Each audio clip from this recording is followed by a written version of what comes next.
not going to be reacting to 1C. We're going to be reacting to Llama.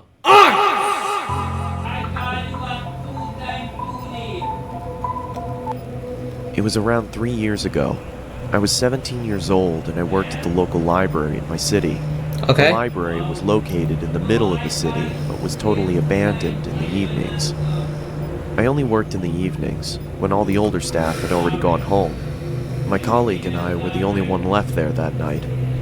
As it was the day before Christmas and a blizzard was going on outside, not one single customer inhabited the building. My colleague Thomas was down at ground level, while I was sitting at my desk on the top level.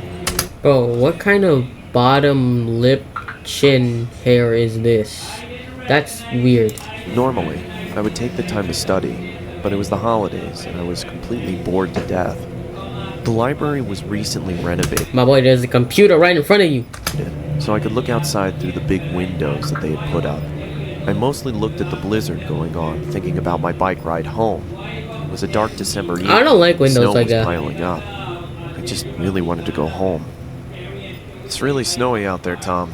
What do you say we close up early? No one's gonna show up anyway. Over. Your jokes are funny. Over.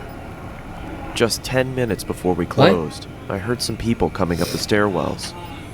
It was some kind of family. One man and a woman with two girls. Why do they look like they just escaped the painting from the 1680s? When they came through the door, I immediately saw that they weren't ordinary.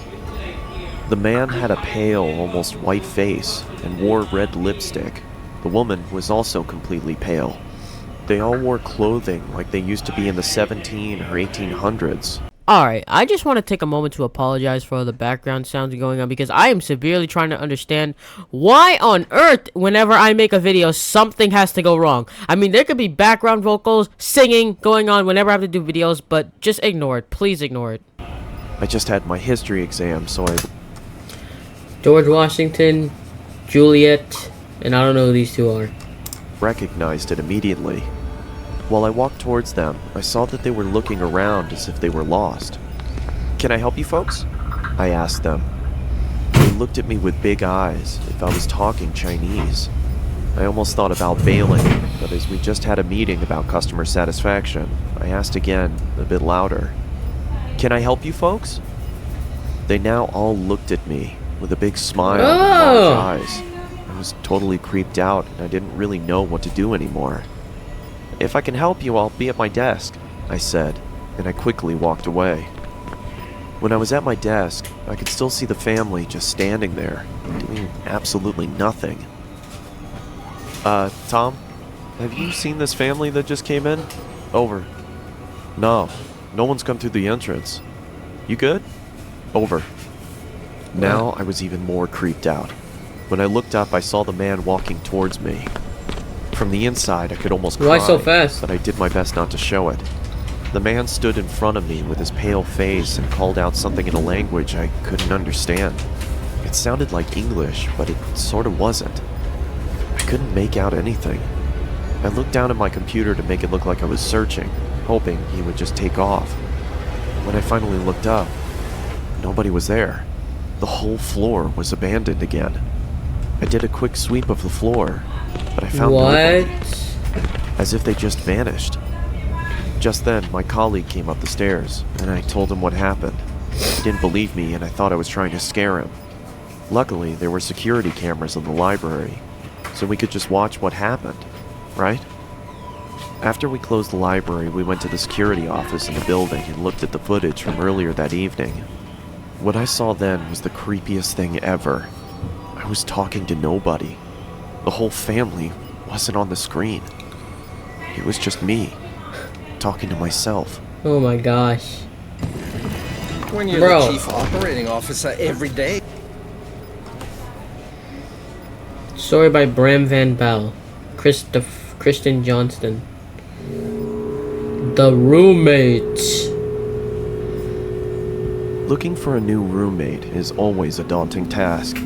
Even though you interview and take the time to get to know that person, you don't truly find out who they are until you start living with them. Sure. I had begun searching for a roommate after I decided to leave my current residency.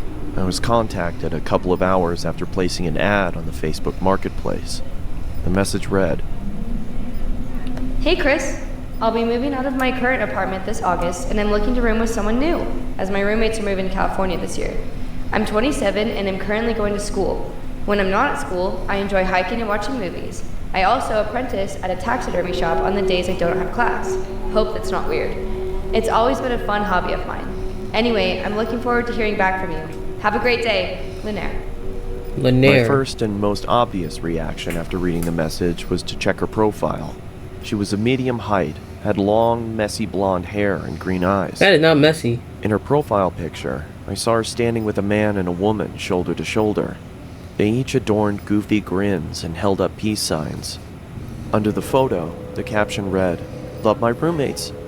I smiled to myself and decided to send her a message back.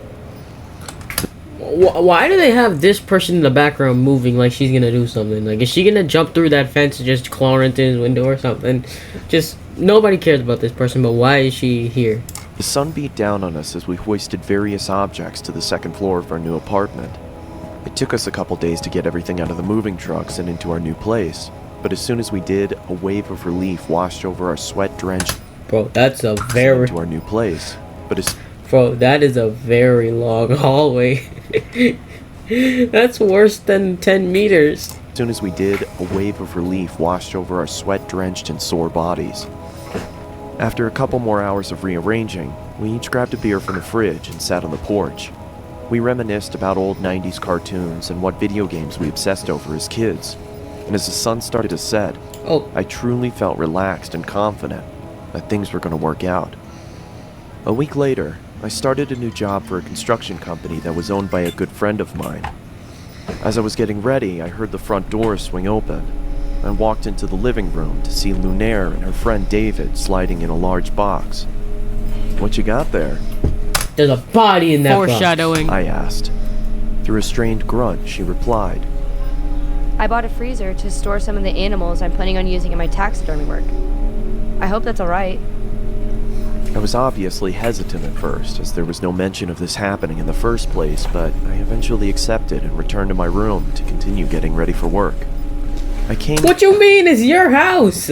home at around 9 p.m. after having a couple of beers with friends and noticed that the freezer was nestled snugly in the lower part of the pantry.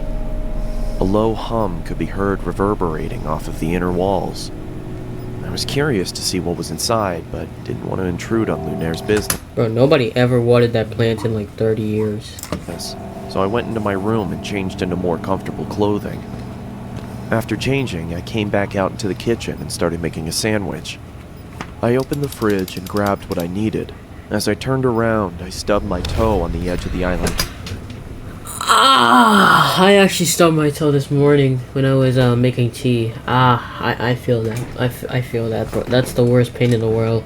Doctor, ER, coma, death.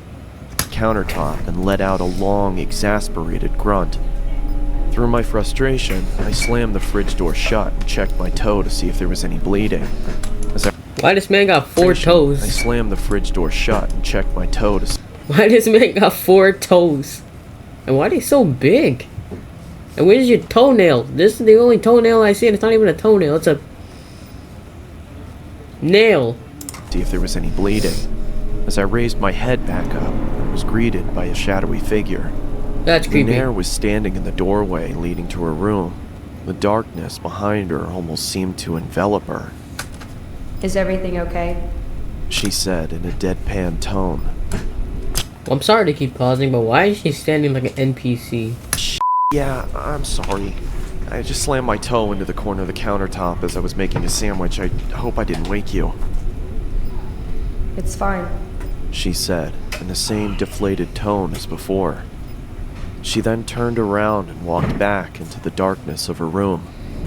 I could tell that she was pissed, so I quietly made my sandwich and retreated back to my room as well, only hearing the low hum from the freezer as I closed my door. You didn't think to I had open the next day off, so I was able to sleep in a little longer than usual. Stop showing me those toes, When bro. I finally emerged from my room, I walked into the kitchen to make breakfast. As I opened the refrigerator, I noticed that the light wasn't turning on and there was a lack of cold air escaping from inside. The power's out? I turned around and flipped the light switch to confirm my suspicion. Sure enough, the power was out. Yep. Damn it, I muttered under my breath. Then how's there light in the I walked house? over to Lunaire's room and knocked on her door to tell her about the power outage if she didn't already know, but there was no answer. I then remembered that she had classes that day and probably wasn't home. I walked back to the kitchen and past the pantry. As I did, I slipped on the floor but was able to catch myself on the countertop. "What the?" I angrily exclaimed as I looked down at the floor trying to figure out what I had slipped on. It was blood. It had started to leak from the corner of the freezer and pool onto the floor. I quickly tried to open the freezer to find out the cause of the viscous liquid, but then I noticed that it had a padlock attached to it. I don't remember seeing that before. I ran out to my car and grabbed my toolbox from the back seat. I approached the freezer and set my tools down on the that's nearby convenient. countertop. I then pulled out a small pair of bolt cutters and snapped through the metal of the padlock. It fell to the ground with a large thud. I creaked open the top of the freezer and was greeted with a putrid stench that permeated my nostrils. I quickly pinched my nose and walked away gagging in response. "I guess I should have realized that was gonna happen," I muttered to myself in between gags. After gaining my composure, I grabbed some gloves from under the sink and started taking inventory. I could see a couple of dead birds and plastic bags wedged into the corners of the freezer. I took each bag out and set them in the trash can nearby. That's when I noticed that the blood was coming from the corner of the larger black bag. I don't know why, but I decided to open the top of the bag and peer inside. I was greeted by large, milky white eyes, a swollen black tongue surrounded by cracked and bloated lips, and the matted hair of a human head. I swiftly dropped the bag and fell backwards onto the floor. My breathing had ceased to exist, and I grabbed the trash can next to me and expelled my disgust into it. I then ran out the door, got into my car, and called the police. As I sat in the interrogation room with a blanket over my shoulders, I couldn't help but think about the face I'd seen. It looked so familiar. That's when it finally hit me. I Was it his friend? pulled out my phone and looked at Lunaire's profile picture. It was her old roommate, the one she said was moving to California. It was getting so good! When the detective entered the room, she started the questioning process, asking me if I started noticing any weird behavioral occurrences around the apartment. Yeah, I stubbed my toe the other day and she creepily stood in the doorway. It seemed like she was pissed, but for some reason I had a strange feeling like she was concerned about something. That's when I connected the dots. She didn't come out into the kitchen because she heard me stub my toe. She came out into the kitchen because she thought I slammed the freezer instead of the fridge. A cold sweat started to form on my forehead as my surroundings became blurred. I could hear a low whine slowly starting to cover up the words of concern from the detective. As my vision started to clear, I could see another officer enter the room and whisper something into her ear as he handed her a piece of paper. "Do you have somewhere you could stay at?" she asked. "I mean, I was planning on staying with my parents. They live about 30 minutes outside of town." "Okay," she paused.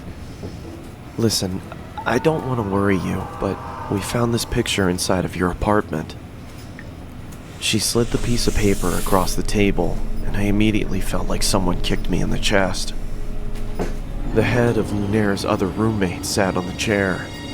In the background, scrawled on the wall in blood, read, "Love my roommates. All of them." Oh, that is so creepy. Okay, we're gonna watch one more and then we're done for the day. So, alright. The Horn-Headed Man. Moonlight peered through my window as I jolted awake. My clamorous breaths disturbed the silence of my dark room. I had just come out of a frightful dream. I noticed how these people don't actually say their names or like introduce themselves way before the actual story starts. They just go right into it. That had me thinking it was all too real. With sweat on my Never leave your door wide open. Like, that's one thing I never do at night. brow, I sat up and grabbed my water from the nightstand and took a sip from the now warmed glass. My hands shook as I recounted my nightmare of the horn-headed man. Huh? In my dream, I was walking through my neighborhood, the street lights flickering as I made my way down the uninhabited sidewalk.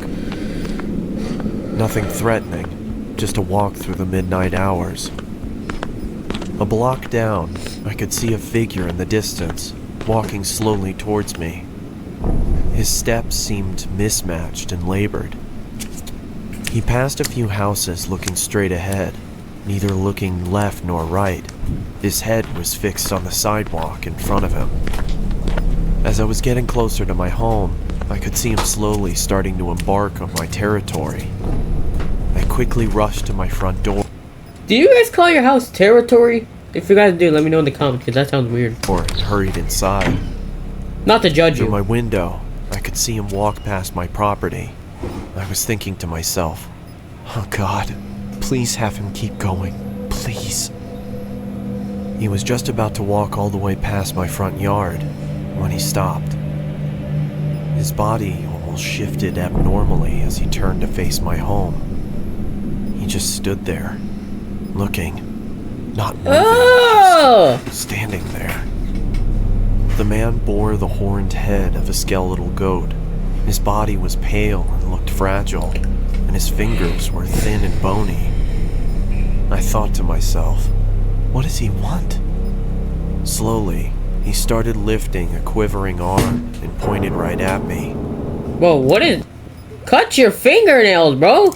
I started to backpedal into the darkness of my house, when all of a sudden he let out an inhuman screech. That's when I woke up. Too frightened to go back to bed, I turned on the television and saw that the local news for early risers was on. My stomach dropped, and my body suddenly turned cold as I listened to the current news report. The news anchor on the television said, "Breaking news. A woman who lived on Columbia Avenue has been murdered. Local officials say that they received an anonymous phone call from the victim's home. We arrived at the house at around 12:20. We saw the victim inside in a card which rested next to her." The sheriff held up the card. On the back of it, I could see the image of the horn-headed man. The Wow. officer started to read. "One down. Slowly I go." Then lifted his Oh my gosh! Why did that scare me?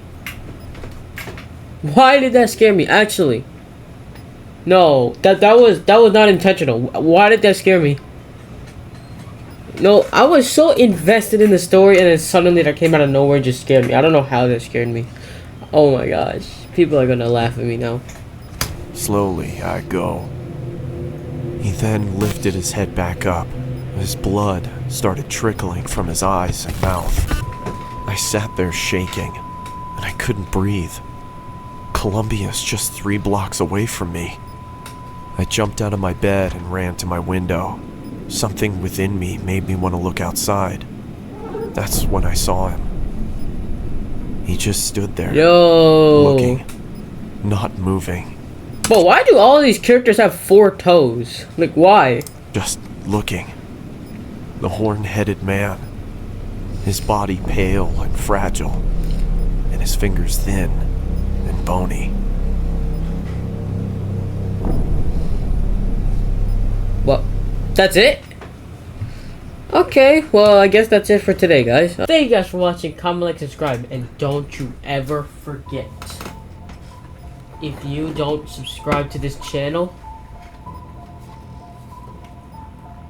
you'll be the next one on Early Risers. We on the same page now?